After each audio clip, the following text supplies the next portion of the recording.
લક્ષ્ય ન્યૂઝ, એક નજર, એક લક્ષ્ય. સ્વર્ણિમ સ્ટાર્ટઅપ એન્ડ ઇનોવેશન યુનિવર્સિટીએ ગાંધીનગરમાં આવેલા ભોયણ રાઠોડ સ્થિત યુનિવર્સિટીના કેમ્પસ ખાતે 1 અને 2 ઓગસ્ટના રોજ સ્પોર્ટ્સપ્રેન્યોર ઇવેન્ટ 2025નું આયોજન કરવામાં આવ્યું છે. નવીનીકરણ, રમતગમત અને ઉદ્યમના ત્રિવેણી સંગમ તરીકે રચાયેલા આ ઇવેન્ટ સ્ટાર્ટઅપ્સ, રમતગમતના વ્યાવસાયિકો, રોકાણકારો, ખેલાડીઓ, કોચ અને વિદ્યાર્થીઓને સ્પોર્ટ્સ આંત્રપ્રેન્યોરશિપ ઝડપથી વિકસી રહેલી ઇકોસિસ્ટમ સાથે જોડવા માટે એક પ્લેટફોર્મ પૂરું પાડી રહ્યું છે. આ ઇવેન્ટમાં રમતગમત ક્ષેત્રની ઇકોસિસ્ટમના મુખ્ય પાસા પર ધ્યાન કેન્દ્રિત કરવામાં આવી રહ્યું છે, જેમાં સ્ટાર્ટઅપ્સના પિચિંગ, ઉદ્યોગ સાહસિકો દ્વારા પ્રદર્શનો, નીતિ ઘડનારાઓ, રાષ્ટ્રીય અને આંતરરાષ્ટ્રીય ખેલાડીઓ તથા અન્ય હિતધારકો સાથે પેનલ ચર્ચાઓ યોજાઈ રહી છે. આ ઇવેન્ટ એવા સમયે યોજાય જ્યારે ભારતને વર્ષ 2036ના ઓલિમ્પિક્સ માટે સંભવિત હોસ્ટ ગણવામાં આવી રહ્યો છે. એક એવી સંભાવના જે રમતગમત, નવીનીકરણ અને ઉદ્યોગ વચ્ચે ભારતના વધતા સમન્વયને સુદૃઢ બનાવશે. સ્પોર્ટ્સપ્રેન્યોર ઇવેન્ટ 2025નો ઉદ્દેશ્ય ઉભરી રહેલા રમતગમતના ક્ષેત્રના ઉદ્યોગ સાહસિકો અને સ્ટાર્ટઅપ્સને વિવિધ ક્યુરેટેડ અનુભવો દ્વારા સમર્થન પૂરું પાડીને આ ગતિને વધુ વેગ આપવાનો છે. તેમાં ₹5 લાખ સુધીનું પ્રારંભિક ભંડોળ જીતવાની તક સાથે સ્ટાર્ટઅપ પીએસ સેશનનો live product demo, sports tech અને મોનેટાઇઝેશન પરની ઇન્ટરેક્ટિવ વર્કશોપ, બ્રાન્ડિંગ સેશનો અને નેટવર્કિંગ ખૂબ જ પ્રભાવશાળી તકોનો સમાવેશ કરવામાં આવશે. આ ઇવેન્ટમાં રમતગમત, સ્ટાર્ટઅપ્સ અને વેન્ચર કેપિટલના ક્ષેત્રનો સરકારી, બિનસરકારી અગ્રણી હસ્તીઓ પોતાના મુખ્ય સંબંધો આપી યુવા પેઢીને પ્રોત્સાહન આપ્યું હતું. લક્ષ્ય ન્યૂઝ, સંજય નાયક. એકચ્યુઅલી સ્વર્ણિમ સ્ટાર્ટઅપ યુનિવર્સિટીએ આજે જે કાર્યક્રમ કર્યો છે એ જરા અલગ છે. આપણે એન્ટરપ્રેન્યોરશિપ વિશે ઘણું સાંભળ્યું, ઇનોવેશન વિશે ઘણું સાંભળ્યું અને એના માટે આઈ હબ, આઈ ક્રિએટ બધી સંસ્થાઓ કામ કરે છે. અહીંયા પણ એમનું ઇનોવેશન સેલ છે. પણ ઇનોવેશન સેલની અંદર જેમ અલગ અલગ 18થી 20 સેક્ટર તમે કહી શકો, એ પૈકીનું એક સેક્ટર છે સ્પોર્ટ્સ.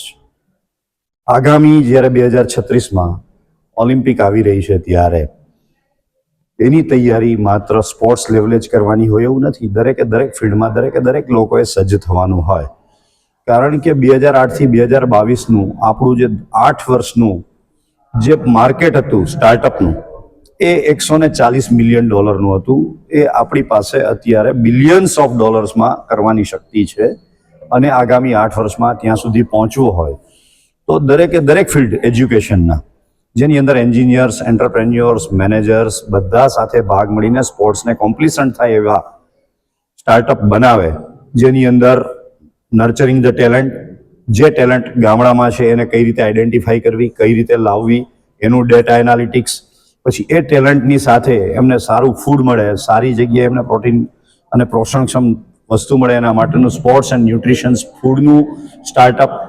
એ ઉપરાંત જ્યારે તમે ગેમ રમો છો ત્યારે પ્રેડિક્ટિવ ઇન્જરી એનાલિસિસ થાય, અલગ અલગ તમારા સ્પોર્ટ્સની મૂવમેન્ટના, તમારા પોસ્ચરના એનાલિસિસ થાય અને એને આધારે તમને કન્ટિન્યુઅસ અપડેટ્સ મળે. તમારા તમામ સ્પોર્ટ્સના જેટલા KPIs છે, પેરામીટર્સ છે, એને આઈડેન્ટિફાઈ કરી અને એને આધારે તમારું સ્વોટ એનાલિસિસ થાય.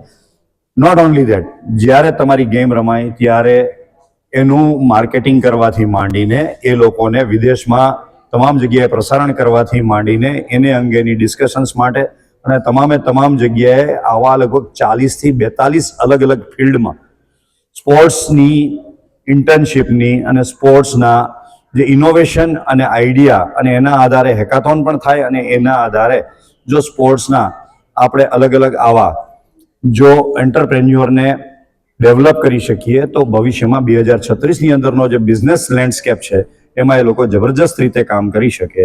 એના માટેનો જે અત્યારે આ પ્રયાસ છે એને માટે હું સ્વર્ણિમ સ્ટાર્ટઅપ યુનિવર્સિટીને અભિનંદન પાઠવું છું. ઓકે, નમસ્કાર. મારું નામ ડૉક્ટર રાગીન શાહ છે. હું અહીંયા વાઇસ ચાન્સેલર એટલે કે પ્રોવોસ્ટ છું સ્વર્ણિમ સ્ટાર્ટઅપ એન્ડ ઇનોવેશન યુનિવર્સિટીમાં.